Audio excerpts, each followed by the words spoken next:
Welcome to Plot Twist Radio, the show where creativity, storytelling, and the unpredictable path of the creative life all collide. I'm your host, Erin Egnatz. Hi, Liz. Welcome to Plot Twist Radio. Hi, thanks for having me. Great to have you. Before we get going, can you introduce yourself to the audience?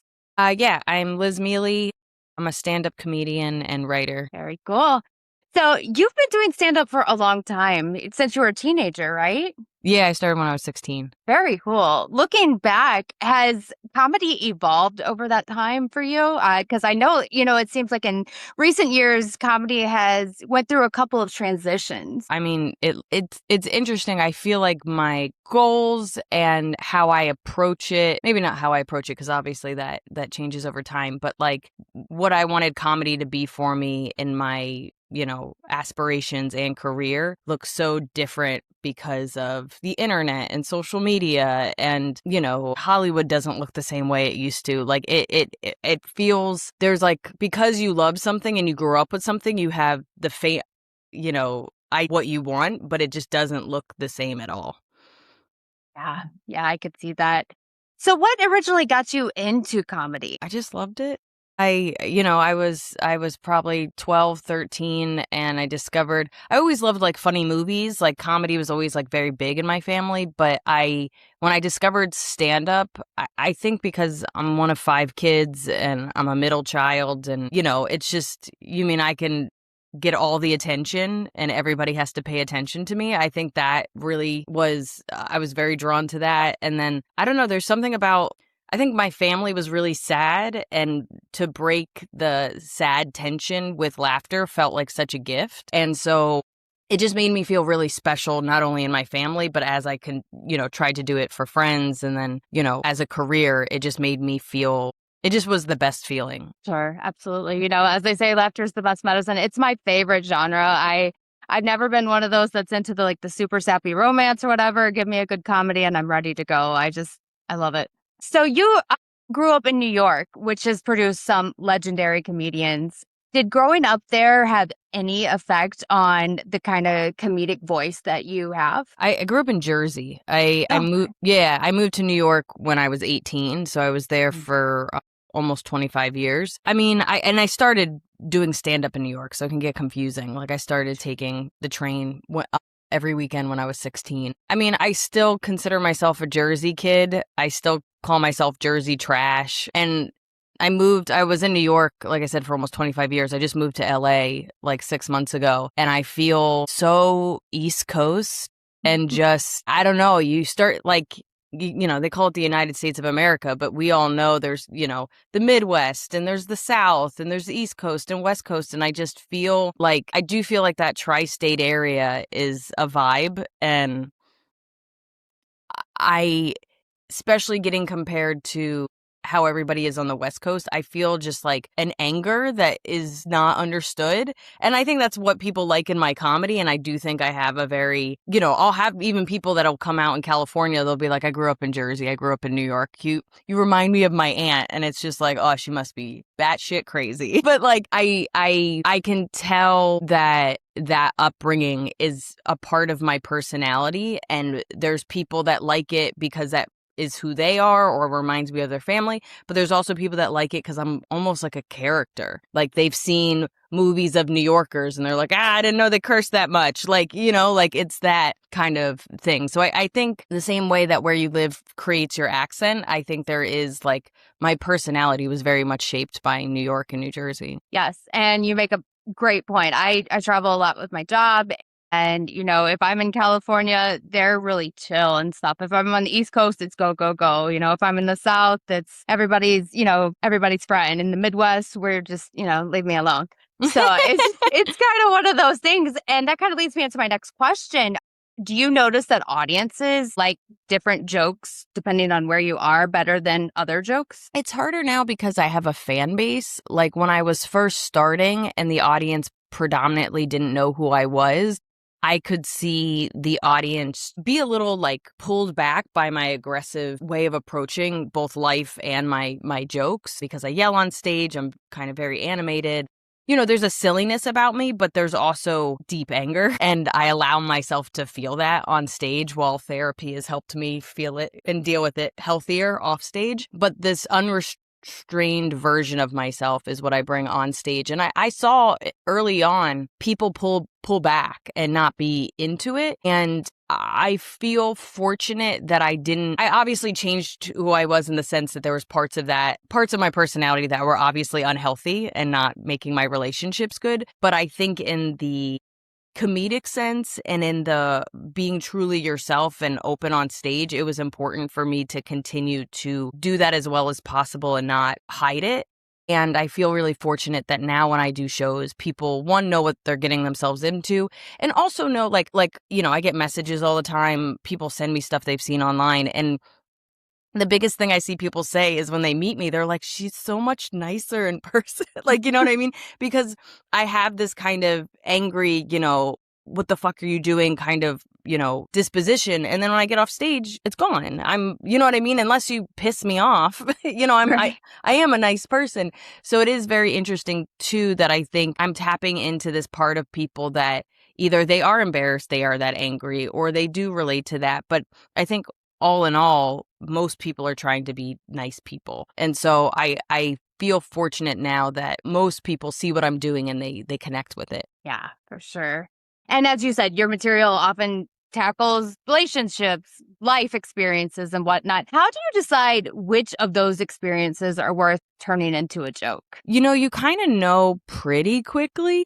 I used to joke that I cry about it and then I write about it. Like, I have this old joke. It's still one of my favorites, where I was waiting in line at CVS and this older woman just was like, hey, can I just have a greeting card. Can I cut in front of you? And I was like, yeah, totally fine. But there was still like somebody checking out in front of us, and she keeps talking to me. You know what I mean? Like, I'm on my phone being like, sure, cut in front of me. I don't care. But now she's like, well, my best friend's mother just died, and, she's really sad, and it happened during the holidays. So, the holidays and in my mind, I'm raging, where I'm like, I let you cut in front of, I've already been a good, you can't make me listen to you. That's not the favor. And I was like watching and I'm listening, I'm being nice. I'm praying to God someone calls her up front to check out. Cause I'm like, I'm a New Yorker. This is my alone time. Like, what do you mean? Like, and while she was checking out, I'm writing down my thoughts. Like, I could see that my rage, my level 0 to 10 rage about this small interaction is not okay, right? I didn't do it, but like in my heart, I was like, are you fucking kidding me? And that I now have a self-awareness that as it's happening, sometimes I'm writing it down. Or like I had an old breakup joke from a couple specials ago that I was deeply angry and upset, and I'm ranting to my best friend, and she's laughing because she loves the craziest version of me. And 3 days later, she's the one that called me up and was like, there's something there. Like, I told people what you said because I thought it was so, poignant, but also really funny. And she's the one that had to reiterate what I said in like a ranty, sad mess. And that's how I constructed one of these jokes that people called like comedy poetry, because it was such a ranty joke about a boyfriend saying that I didn't try enough to make him happy in our relationship. And I was like, are you crazy? You know what I mean? And it was me ranting about how much I tried to make him feel better, and he wouldn't let me in, and just how toxic that relationship was. So it's like, I think it's a mix. I think the longer you do this, you start to see yourself and what's ridiculous about yourself. And then there's also your community that goes, there's something there, right? And you go, oh, I was just feeling my feelings, but I didn't know. So I think it's 50-50. Gotcha. And I'm glad to see that I'm not the only person that when I do a good deed, it's not, let's have a conversation, because sometimes sometimes I don't want to talk. Yeah, at all. Right. Yeah. Like, leave me alone. Thank you. So I'm glad I'm not the only one there. But so getting back to the jokes, have you ever thrown out a joke, kind of had low expectations for it, and watched it become one of your biggest hits? That's my favorite feeling. Like something that you just, because like a lot of times when I'm trying out new stuff, I might try, it depends. Like if it's a professional show, I might try out 1 or 2 new jokes a set. If it's like kind of a new material, I might do 10, 15 minutes of new stuff and not know how anything's going to go. But you have ones that are like your babies, like the ones that are your favorites and you're excited about. And you'll be shocked that like the one that you had the lowest expectations for, whether because something that you didn't think was a big deal really resonated with people, or like I'll be kind of ranting and feeling it out and not really sure what I'm saying, and I'll tap into something and and like next thing you know, all my focus is on this joke I didn't even think was a big deal. That happens it's my favorite feeling. Yeah, it's such a good feeling. It's like, okay, so I must have did better than I thought. Yeah, exactly. Yeah. So I've noticed lately social media and comedy have been like meshing really, really well. That's what I see on all my, and maybe because I'm doing some comedian interviews now, that's my algorithm, but it seems like those are so popular. I mean, you've had several jokes go massively viral online. Do you think that social media has changed the way that we think about comedy? Yeah, I think for better and for worse. I think the good thing is when we thought about comedy even 10, 15 years ago, everybody thought of like the main guys, right? Whoever was big at the time. You think of like the Jim Gaffigans, or you're thinking of the Dane Cooks, or, Amy Schumer. Like there's these people that were in the zeitgeist because they were on TV and they're doing movies or whatever. But like if I said I was a comedian, people almost thought I was an open micer because they didn't really understand that there's touring comedian. There's this middle class of comedy, right? So you're either famous or you're an open micer, but they don't get that every comedy club around the country and the world is filled with people, little gypsies going around telling jokes. And now I think because of social media, they really understand that there's just a sea of people at various levels. And now that TV doesn't really make or break a career like it used to, you can discover somebody and they could blow up just from your support, right? Just from you watching them and you going to see a show, as opposed to it felt like the gatekeepers of the networks were the ones that decided who was going to be big or not big, right? And that's, I think, the positive is that there's so many middle class comedians that are living larger comedy lives and making their own success based on just fans being able to, no middleman, just fans seeing it, liking it, and buying tickets. And I think that's awesome. And I owe my career to that structure because I was never truly beloved by the gatekeepers. I got a little bit of TV, but most of my career took off because fans liked what I did. I think the other side of it is it waters down. This is going to sound really bad. There's some people that are watering down the goodness of comedy and the art form of it because they can make a quick buck and they can manipulate the system and, what have you. So now you have truly great comedians that would have been overlooked. Like that's the best part about it. People that would have never been on TV because they curse too much or they're too weird or, comedy was very much about the male, sense of humor.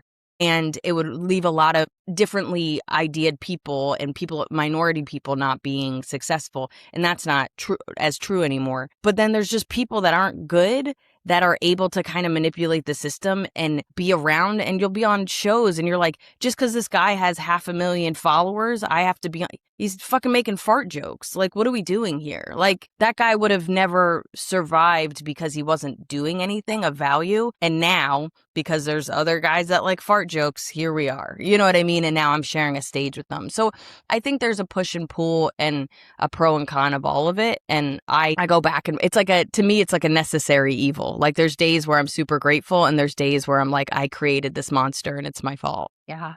That's a good answer though, because it really is a double-edged sword. We like it, but it can be a problem. You have so many people that will buy fake views and stuff and really like push them up there, and then everybody's like, okay, well, this is what I'm looking for. So I could see that. That was a good answer for sure. I can really talk this today. Oh, I don't know what's going on. So let's talk about Murder Sheets because I love the title. Where did that come from? I was online dating years ago and I hated it. I hated everything about it. I would online date for a couple of weeks and then I would take it off for a couple of months and then I would go back. And I was talking to this guy. I just moved. It was the first time in my life I was living by myself. I was scared, but I was really excited. And I was in the middle of this move and I guess I decided I was dating. I don't know what I was thinking. And I was talking to, I think he was like an art teacher. Like in my mind, I was like, all right, I'm an artist. He's an art teacher, da da da da. So I was talking to this art teacher, and it was these like, I would like, he wouldn't, it was like the worst conversation I've ever had, right? It was just like he would be like, how was your weekend? And I would tell him about my weekend. And then I would be like, how was your weekend? And he was like, oh, it was really good. I saw my friends. So I'm both a storyteller, a writer, a performer. He asked me about something and how was my day? And my day sucked. It was horrible. I like moved into my place and I have this lamp. It's not in this room, but I have this lamp and my bed has like a little bit of a shelf to it. And I knocked it over while making the bed, shattered this piece of like a Edison light, so it's even thinner glass, and it was it was in my sheets, it was on the floor, it was everywhere. And so I'm like trying to figure out like how do I clean that? I don't even know where my broom is. Like it was such a mess. And I basically told him the story of like I shook it out, and then I was going to wash it. But then when I went to go in the wash, it was like I cut myself. And then I was like, oh my God, I fucking made murder sheets. And then I thought that was so funny that I was like, now every time I do the wash, I'm like, murder sheets, murder sheet. Like, so I basically tell this man this epic story of a bad day that I think is funny and interesting or whatever. And he just like wrote back, that sucks. And I was like, I can't do this.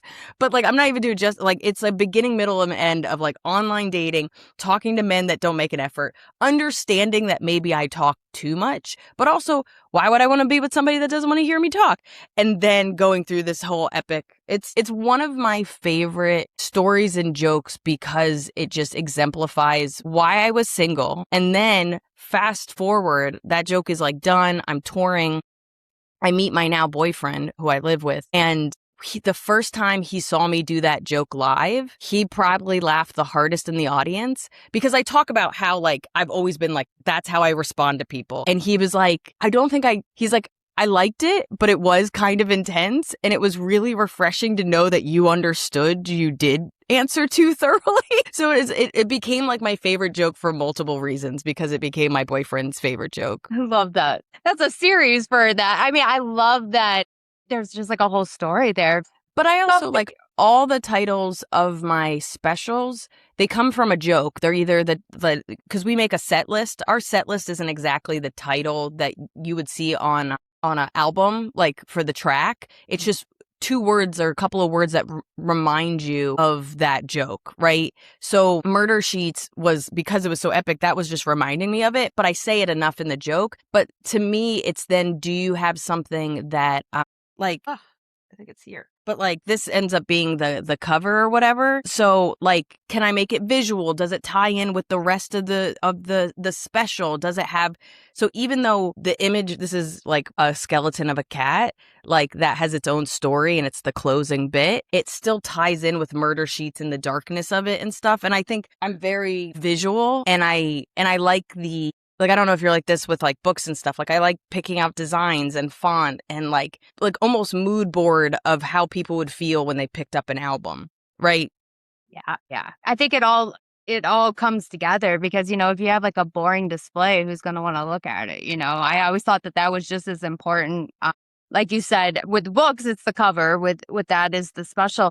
Because it's going to draw people in. If you have something boring, people are going to be like, no, I'm not interested. So 100%. that's what when I read about the Murder Sheets, I was like, yeah, I like that. I don't know what that says about me, but but I like it. So you have a book and a podcast and a tour. Can you tell us a little bit about that before I let you go? Yeah, I wrote a book. It ended up being during the pandemic, but that's not, I got the deal before it, and then I had a lot of time to write it. So that was fun. Yeah, I wrote a book called Why Cats Are Assholes. Both my parents are veterinarians. I'm a big cat lady. I have 2 fat cats. And weirdly enough, it was probably the opposite of how most book deals happen. I had a video go viral about my cat Pasta at the time, and it was a scathing review of cats with love, right? Like, it sounds like I'm not on the cat lady side, but I am. And so this editor, he wanted somebody to write a book about cats from a loving perspective, but like honest. And so I was able to like make an outline, pitch all my ideas, and I had a very cushy through line to get that book. And it was fun. I'm glad I had it during that very sad, non-comedic time. So, and then my podcast, I used to have a podcast called Two Non-Doctors, which I also started during the pandemic with my friend Maria Shahada, who's also a brilliant comedian. And then we stopped doing that after about 5 years. And now I have a new podcast called First Draft Feelings, which is actually comedians doing new material and then workshopping it live with the audience. It's really fun. It's a lot of storytelling and being silly, and sometimes it helps you make your jokes better, but mostly it's just people watching the weirdness and silliness of the process. And that I've been doing for 6 months, 8 months. And then my tour, I feel like I'm always touring, but I do a new hour every year. So I filmed a special that hasn't come out yet called This Is Camping. So I have that. I'm still doing a little bit of that hour, but for the most part, this new hour is what I'm touring. And a lot of it's about moving to LA and taking big risks and just the weirdness that my life has been since I moved to LA. Gotcha. And from one cat lady to another, you are on point. Cats can be complete assholes. Mine so are cute. every day. They are. I know. You're like, I have a 3-legged cat who's sitting here staring at me right now. He's fat and doesn't do much, but I picked him up this morning. I was like, "You're so adorable," and I got a claw to the face. Yeah. The cats are assholes. Yes. So, where can the audience find you? Everything is at lizmiele.com. That's Miele. Website has all my tour dates, and really any social media, everything is at Liz Miele. Perfect. And I will make sure the link is in the show notes. Thank you so much for joining me. Yeah, thanks for having me.